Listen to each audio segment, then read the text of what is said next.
Olá, boa noite. Já estamos no ar, Jornal Jovem Pan para todo o Brasil. Todos os destaques dessa segunda-feira. Muito obrigado pela sua companhia, pela sua audiência. Diante da Justiça dos Estados Unidos, Nicolás Maduro se declara inocente. O dia foi marcado pela audiência com o ex-ditador venezuelano e a reunião do Conselho da ONU. O Brasil voltou a fazer críticas à ação americana. O editor de internacional da Jovem Pan, Fabrício Naisky, chegando com as últimas informações.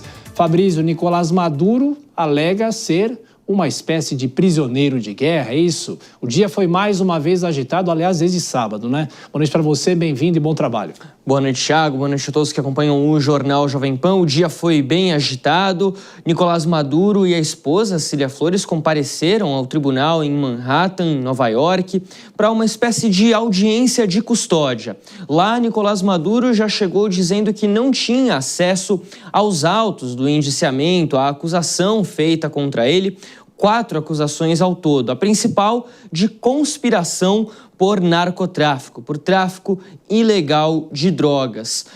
Nicolás Maduro também aproveitou para nomear o seu advogado de defesa, Barry Pollack, que defendeu Julian Assange no passado e que logo de cara disse: não vamos pedir fiança para Nicolás Maduro nesse primeiro momento e o presidente venezuelano precisa de cuidados especiais por conta de um problema de saúde. Nicolás Maduro se declarou inocente e disse, além de ser prisioneiro de guerra, que é o presidente de fato da Venezuela. Tudo isso através de um intérprete na audiência em Nova York. O juiz responsável pelo caso já marcou a segunda audiência para 17 de março, mas esse é um processo que deve ser muito longo. Nicolás Maduro não vai saber o resultado final dessa sentença, possivelmente até 2027. O processo está apenas começando. O mesmo vale para sua esposa Cília Flores, que apareceu, segundo repórteres que acompanharam o julgamento, essa audiência do lado de dentro do tribunal,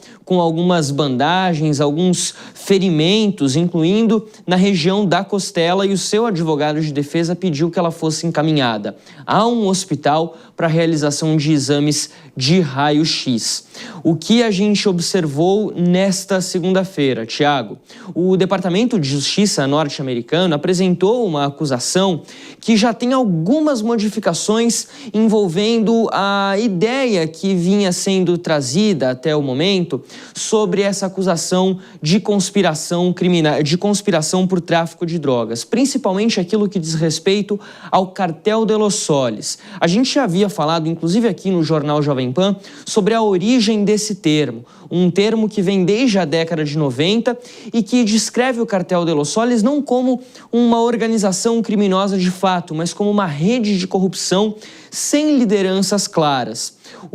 A apresentação inicial da acusação contra Nicolás Maduro mencionava o nome Cartel de Los Soles mais de 30 vezes. Agora, na apresentação oficial da acusação, menciona apenas 2 vezes. O Departamento de Justiça norte-americano parece admitir, de certa forma, que Cartel de Los Soles não é uma organização criminosa de fato, como outros grupos de narcotráfico são o Cartel do Sinaloa, mexicano, ou, por exemplo, o Tren de Aragua, grupo venezuelano, que atua dentro do território dos Estados Unidos até. Então, isso deve dar um pouco o tom, a dinâmica desse julgamento que será feito contra Nicolás Maduro. Com o Departamento de Justiça norte-americano tentando acusá-lo de fato de liderar, de aceitar toda essa rede de tráfico internacional de drogas, mesmo sem liderar de fato uma organização estruturada. Um outro ponto para se trazer: a defesa de Nicolás Maduro deve bater bastante na tecla da legalidade da ação que levou à prisão do agora ex-presidente venezuelano, dizendo que ele não poderia ter sido preso em Caracas, que os Estados Unidos deveriam respeitar a lei internacional. Esse deve ser um dos pontos. Quando a gente fala de ONU, o Conselho de Segurança se reuniu nesta tarde lá em Nova York também, e o embaixador do Brasil na ONU, Sérgio Danesi, falou sobre essa ação, criticando inclusive os Estados Unidos e pedindo respeito à lei internacional. A gente separou esse trecho. Não podemos aceitar o argumento de que os fins justificam os meios. Essa ideia carece de legitimidade e abre a possibilidade de conceder aos mais fortes o direito de definir o que é justo ou injusto, o que é certo ou errado, ou até mesmo de ignorar as soberanias nacionais, impondo as decisões a serem tomadas pelos mais fracos. A América Latina e o Caribe têm direito à paz, uma eleição consciente, duradoura e irreversível. O recurso do uso da força em nossa região evoca capítulos da história que havíamos superado e põe em risco o esforço coletivo para preservar a região, como uma zona de paz e cooperação, livre de conflitos armados. Essa ação dos Estados Unidos foi contestada, inclusive, pelo secretário-geral da ONU, Antônio Guterres, e no Conselho de Segurança recebeu uma forte condenação de Rússia, China e da Colômbia, vizinha da Venezuela também, assim como o Brasil. Do lado dos Estados Unidos, Mike Waltz, que é o embaixador americano nas Nações Unidas, afirmou que não há violação da lei internacional porque os Estados Unidos não ocuparam a Venezuela. Não há, de fato, uma guerra contra a Venezuela, e sim uma operação pontual para a execução de mandado de prisão, de acordo com a justiça norte-americana. Fabrício, algumas perguntas sem resposta, e aí isso vai permear o ano de 2026, em relação a Nicolás Maduro. Se ele for condenado, fica preso onde? Quem faz a gestão dessa prisão? Ele pode ir para fora dos Estados Unidos? E a força da ONU, né? Qual é a força da ONU e essas condenações que foram feitas hoje? Olha, a princípio, Nicolás Maduro, sendo condenado, deve permanecer no local onde ele está nesse momento, que é o Centro de Detenção Metropolitana no Brooklyn, lá em Nova York.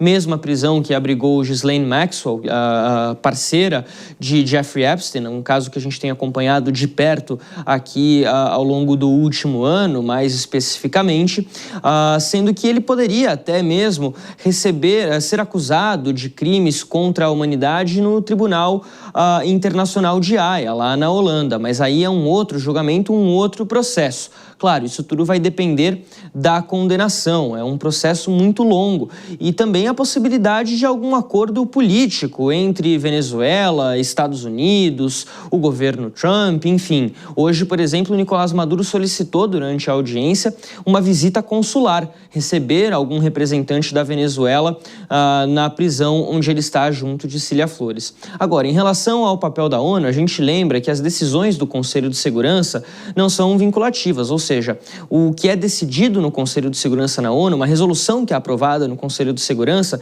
não deve necessariamente ser seguida pelo país indicado na resolução.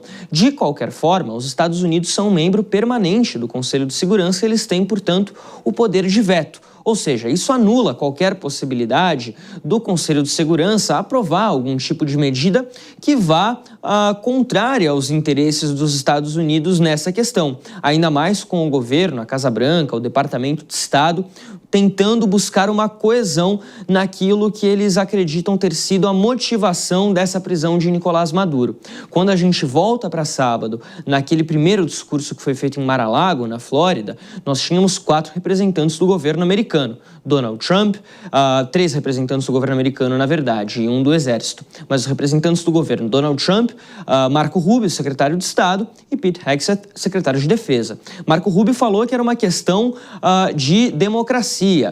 Pete Hegseth falou que a operação era ligada ao narcotráfico, mas Donald Trump foi muito claro, era uma operação sobre petróleo. Então, o governo dos Estados Unidos tenta agora alinhar essa narrativa, vamos dizer assim, para tentar deixar tudo o mais claro possível e levar à frente esse processo sem interferências externas, sem pressão da ONU ou de outros países. Bom, Fabrício Naes, nosso editor de internacional, volta daqui a pouquinho com outras informações, outros detalhes.